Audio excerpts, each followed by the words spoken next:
شروع اللہ کا نام لے کر جو بڑا مہربان نہایت رحم والا ہے۔ رسول اللہ صلی اللہ علیہ وسلم پر جو پہلی وحی نازل ہوئی تھی وہ صحیح بخاری میں، حدیث کی دیگر کتابوں میں تفصیل سے موجود ہے کہ آپ صلی اللہ علیہ وسلم نے جب عرب معاشرے کو دیکھا، ان کے رسم و رواج کو دیکھا، ان کے طور اور طریقوں کو دیکھا، تو آپ صلی اللہ علیہ وسلم ان کے طور و طریقوں سے بہت ناراض تھے، کیونکہ ان کے اندر شرک یہ بنیادی ایک حیثیت رکھتا تھا۔ شرک، اس کے علاوہ بچیوں کو زندہ درگور کرنا، ایک دوسرے پر حملہ آور ہو کر ایک دوسرے سے زمین کو، بندوں کو، عورتوں کو قبضے میں لے لینا، اسی طرح مختلف طریقوں سے ایک دوسرے کا خون بہانا۔ ان کے اندر اور بھی کئی خرابیاں موجود تھی، شراب نوشی عام تھی، فحاشی کے بھی کئی طریقے تھے، لیکن رسول اللہ صلی اللہ علیہ وسلم ایک پاک باز انسان تھے، پاک دامن انسان تھے۔ اللہ تعالیٰ نے آپ کا مزاج، آپ کا ذہن، آپ کو انتہائی پاکیوں کے ساتھ آپ صلی اللہ علیہ وسلم کو اللہ تعالیٰ نے منسلک کیا تھا، لہذا اس گندے معاشرے میں رہ کر آپ صلی اللہ علیہ وسلم کو سکون نہیں آیا۔ آپ سکون حاصل کرنے کے لیے کبھی پہاڑوں کا رخ کرتے تھے۔ اسی دوران آپ صلی اللہ علیہ وسلم پر اللہ تعالیٰ نے وحی اتاری، جبریل امین انسان کے شکل میں آئے اور رسول اللہ صلی اللہ علیہ وسلم سے کہنے لگے اقرأ، پڑھیے۔ آج پڑھنے کے نام پر تعلیمی ادارے بہت زیادہ ہیں، پڑھنے کا نام لے کر لوگ جو ہیں وہ اندھے ہوئے ہیں، صبح اٹھتے ہیں، بچوں کی نیند کو نہیں دیکھتے، بچوں کی نیند پورے نہیں ہوئے اس کی کوئی پرواہ نہیں کرتے، اس لیے کہ پڑھنے سے اگر بچہ رہ گیا تو اس کا کیا بنے گا۔ پڑھنا یقیناً یہ انسان کی ترقی کا ایک سبب ہے، اور یہ پڑھنا اللہ تعالیٰ کا سب سے پہلا حکم ہے اس قرآن کریم میں، اقرأ۔ لیکن پڑھنا کیا ہے، کس چیز کو پڑھنا اور اس چیز کے پڑھنے کو اہمیت دینا، یہ مسلمان کا شیوا ہونا چاہیے، اور کس چیز کو پڑھ کر انسان ترقی کر سکتا ہے، وہ کیا ہے۔ اللہ نے فرمایا اقرأ، پڑھیے۔ رسول اللہ صلی اللہ علیہ وسلم پڑھے لکھے نہیں تھے، آپ نے فرمایا ما انا بقارئ، میں تو پڑھ نہیں سکتا۔ جبریل امین نے پکڑا اور اپنے قریب کیا اور خوب دبایا، زور دیا۔ رسول اللہ صلی اللہ علیہ وسلم فرماتے ہیں یہاں تک کہ مجھے اپنی فکر پڑ گئی کہ میرے ساتھ کیا ہو رہا ہے، تو دوبارہ فرمایا اقرأ۔ میں نے پھر کہا ما انا بقارئ، میں پڑھنے والا نہیں ہوں، مجھے پڑھنا نہیں آتا۔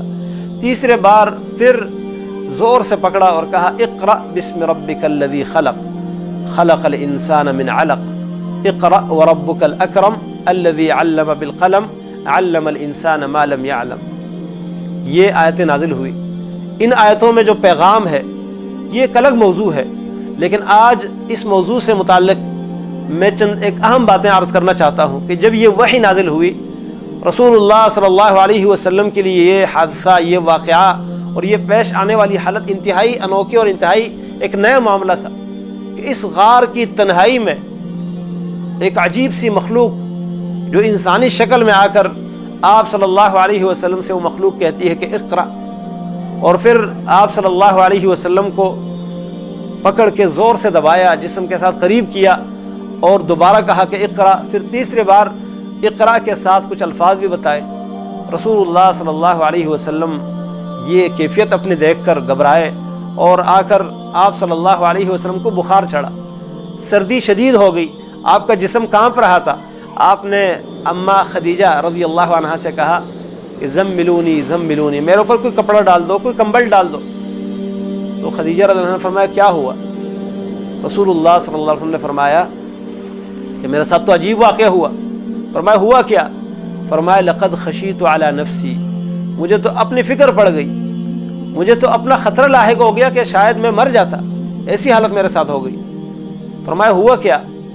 رسول اللہ صلی اللہ علیہ وسلم نے ساری باتیں بتائی۔ خدیجہ رضی اللہ تعالیٰ عنہ نے فرمایا چلے میرے ساتھ۔ خدیجہ رضی اللہ عنہ کا ایک رشتہ دار جو کہ کزن رشتے میں لگتا تھا، ورقہ ابن نوفل، یہ عرب میں سے تھا، لیکن انہوں نے انجیل کو پڑھا تھا اور انجیل کا ترجمہ عربی میں کرتا تھا، کبھی عبرانی زبان میں اور کبھی دیگر زبانوں میں انجیل کا ترجمہ کرتا تھا، اور یہ اصل عیسائیت کے اوپر قائم تھا، لیکن انتہائی عمر رسیدہ، ضعیف العمر۔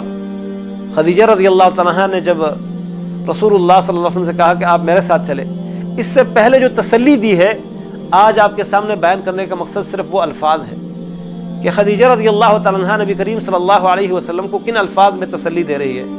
فرمایا کلا، ہرگز ایسا نہیں ہوگا. آپ کو اپنی فکر نہیں کرنی چاہیے, آپ کو کبھی خطرہ لاحق نہیں ہوگا. کلا, ہرگز ایسا نہیں ہوگا. واللہ, مجھے اللہ کی قسم, لا یخزیک اللہ ابدا, اللہ آپ کو کبھی بھی رسوا نہیں کرے گا. اب کس بنیاد پر یہ بات کہی؟ ایک تو کہا کلا, ہرگز ایسا نہیں ہوگا جیسے آپ کو خیال ہے کہ لقد خشیت علی نفسی, مجھے اپنے بارے میں ڈر لاحق ہو گیا, ایسی بات نہیں ہے. دوسری بات یہ بیان فرمائی, واللہ, مجھے اللہ کی قسم, لا یخزیک اللہ ابدا, اللہ آپ کو کبھی بھی رسوا نہیں کرے گا. وجہ کیا ہے؟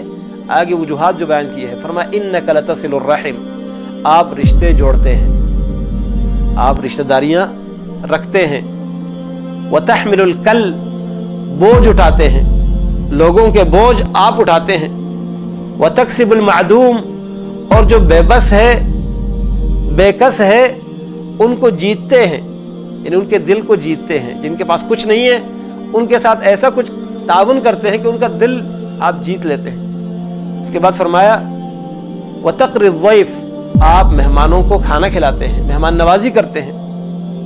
وتعین علی نوائب الحق, اور حوادث جو زمانے کے ہوتے ہیں, آنے والی مصیبتیں, آفات, ان میں آپ لوگوں کی مدد کرتے ہیں. یہ وہ خوبیاں ہیں جن کی وجہ سے خدیجہ رضی اللہ عنہا فرمانے لگی کلا واللہ لا یخزیک اللہ ابدا. اور یہ وہ خوبیاں ہیں جن کی وجہ سے رسول اللہ صلی اللہ علیہ وسلم کے بارے میں ان کو یہ اچھا گمان ہے, اور اتنا گمان کہ یقین کے درجے تک اس پر قسم کھا کر کہتی ہے کہ آپ کو اللہ رسوا نہیں کرے گا.